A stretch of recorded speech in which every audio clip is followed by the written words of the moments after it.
ಭಕ್ತಸ್ಯಾದೌ ಜಲಂ ಪೀತಂ ಅಗ್ನಿಸಾದಂ ಕೃಶಾಂಗತಾಂ ಅಂತೆ ಕರೋತಿ ಸ್ಥೂಲತ್ವಂ ಊರ್ಧ್ವಂ ಚ ಆಮಾಶಯಾತ್ ಕಫಂ ಮಧ್ಯೆ ಮಧ್ಯಾಂಗತಾಂ ಸಾಮ್ಯಂ ಧಾತೂನಾಂ ಜರಣಂ ಸುಖಂ ಇತಿ.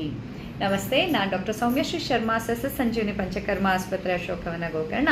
ನೀರನ್ನು ಆಹಾರದ ಜೊತೆಯಲ್ಲಿ ಕುಡಿಬೇಕಾ, ಆಹಾರದ ನಂತರ ಕುಡಿಬೇಕಾ, ಆಹಾರದ ಮೊದಲು ಕುಡಿಬೇಕಾ ಅನ್ನೋದ್ರ ಬಗ್ಗೆ ತುಂಬ ಕ್ವಶನ್ಸ್ಗಳು, ಅದರಲ್ಲಿ ಕನ್ಫ್ಯೂಷನ್ಸ್ಗಳು ಜಾಸ್ತಿ ಇದೆ ಅಂತ ನನಗೆ ಗೊತ್ತು. ಹಾಗಾಗಿ ಇವತ್ತು ನಮ್ಮ ಸಂಹಿತೆಗಳ ರೆಫರೆನ್ಸ್ ಏನು ಹೇಳ್ತಿದೆ ಅನ್ನೋದನ್ನು ನಿಮ್ಮ ಹತ್ರ ನಾನು ಹಂಚ್ಕೊಳ್ತಾ ಇದ್ದೀನಿ. ನೋಡಿ, ನೀರನ್ನು ಆಹಾರಕ್ಕಿಂತ ಮೊದಲು ಕುಡಿಯೋದು. ಎಷ್ಟೋ ಜನ ವೆಯ್ಟ್ ಲಾಸ್ ಆಗಬೇಕಾ ಮೊದಲು ಕುಡೀರಿ, ವೆಯ್ಟ್ ಗೇನ್ ಆಗಬೇಕಾ ನಂತರ ಕುಡೀರಿ ಅಂತ ಹೇಳ್ತಾರೆ.